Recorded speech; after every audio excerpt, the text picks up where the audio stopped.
What's going on, YouTube? We'll do a quick video review here of a pistol I bought within the last year or so. Hadn't had a whole lot of time to do any shooting. Finally got to do some this past weekend. Me and the wife put a few rounds down range and had a good time, and figured I'd just throw this video out there. First and foremost, before we get started, we're going to clear the weapon. Empty magazine. Breech is empty. Weapon is clear. Now we'll begin. What we got going on here is a Rock Island nickel plate GI chambered in 38 Super. Now I chose the 38 Super round specifically because of a few reasons. One, magazine capacity on this pistol, which is 10 rounds. That was a big plus for me. I like the extra capacity compared to a 45 ACP. I've already got a couple of 9mm and didn't want that, so wanted something a little different. Second reason being is the round itself is a fast round. It's a little hotter than a 9mm. It's really flat shooting, and used to be pretty popular back in the 80s with marksman competition shooters and sport shooters, and it's kind of gaining ground and coming back somewhat. Still a little bit obscure as far as popularity, but it's gaining ground again, so I hear. This is the actual cartridge, as you can see here. I'll get that to focus. 38 Super. It's a hot little round. I've actually been impressed with the performance of it in comparison to a 9mm. If you can see that there, it's a little bit taller. Almost the same diameter. The round itself, like I said, is pretty hot. It's fast, and it performs very well. I was impressed with it. We were shooting targets at 35 and 40 yards out, and didn't have a problem at all. I mean, it done extremely well, considering it being a pistol round. The gun itself, very basic in design. This is the GI series, which is standard fixed military style sights, non-adjustable, as you can see here. Has your basic features, your beaver tail trigger safety mechanism. Also got your safety mechanism here. It has a little bit of a scallop trigger in here for extra grip. Basic functions. The hammer mechanism, it's about average as far as feel. Trigger pull is about as average. I guess if you would classify all that into the 9mm category, it's all about average. The function of the gun and the action is fairly fluid. I haven't put a lot of rounds through this gun, about 100 rounds, and it still needs some breaking in, but I mean, the action on it, is fairly good. I mean, you can see, I'm single thumbing that slide catch, and it, still needs a good bit of breaking in, but it's fairly fluid. It's not going to be as, glassy as some of your higher end model pistols, but it does pretty good, and the fit of the mechanism is good. There's not a lot of rattling, loose parts, stuff like that. It's put together pretty tight. The nickel on this thing was extremely impressive to me. I've got a couple of nickel guns, revolvers, and kind of accustomed to the finishes on them, and this one here didn't disappoint. Rock Island's done a really good job in the polishing. All of the finish of the nickel itself is just really, really nice.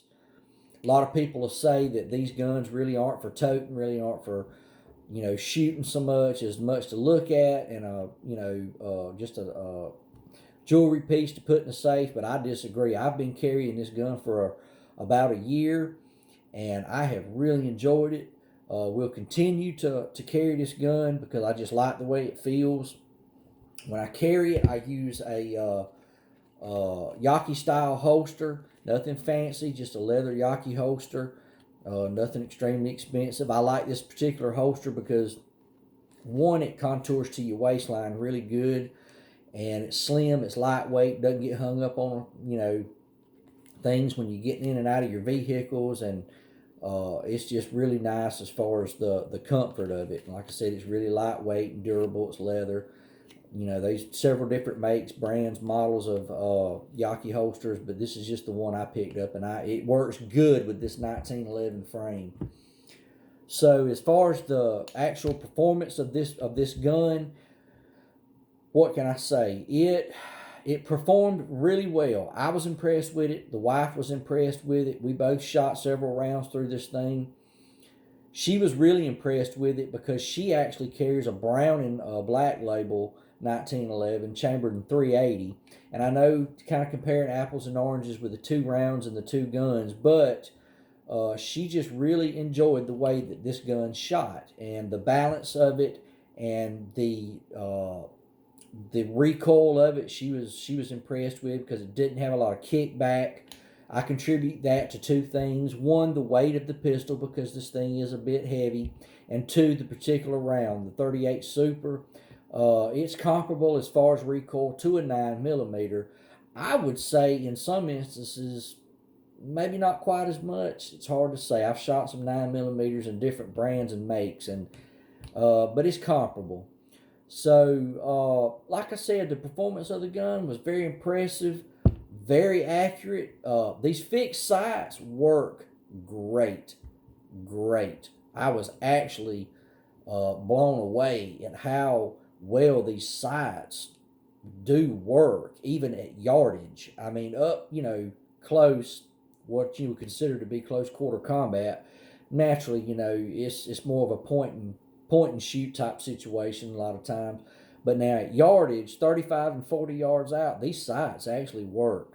A lot of people will complain about, especially on nickel guns, with these types of sights, the glint and glare, but I didn't have that problem. The wife didn't have that problem. We were shooting broad daylight, like at 1 o'clock in the afternoon, and it lines up good, targets well.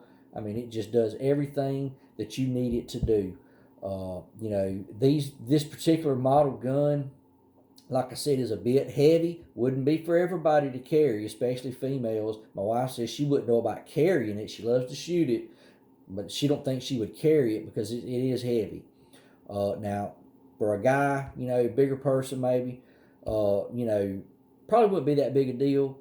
It isn't for me. I actually enjoy the way that it totes. Like I said, especially in that Yaki holster, it fits right to my hip. And once you get used to it, you rarely, even notice that it's even there on most occasions. But it is a tad heavy compared to some of the higher end model guns. Get into like real expensive Kimbers or real expensive Colts. Some of them, you're talking about composite alloy stuff. They're a lot lightweight. A lot more lightweight than this would be, but you're talking twice the money. This gun on the market, from what I could tell, and we all know right now things is a bit crazy with firearms and ammunition, but in my area, I live in Georgia, this gun, is going anywhere from, I'd say, the 650 range on up to 800, depending on, your dealer, broker, whatever, and, who you buying from. But like I said, this gun, pound for pound, dollar wise, compared to some of the higher end stuff, it's hard to beat for the value. It really is, especially with the fit and the finish of this gun, because like I said, the action on it is good. The overall put together aesthetics of the gun is great. Like I said, the action is great. It's just a good gun. I mean, I really, really am impressed with this gun. The only thing I've changed, as you can see, is the grips.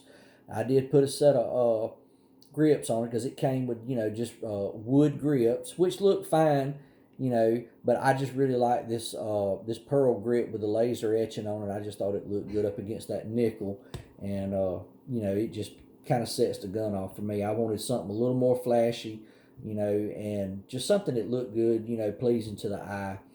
Now, you can get this gun in several different variations. It does come in 45 ACP. I believe it comes in 9mm.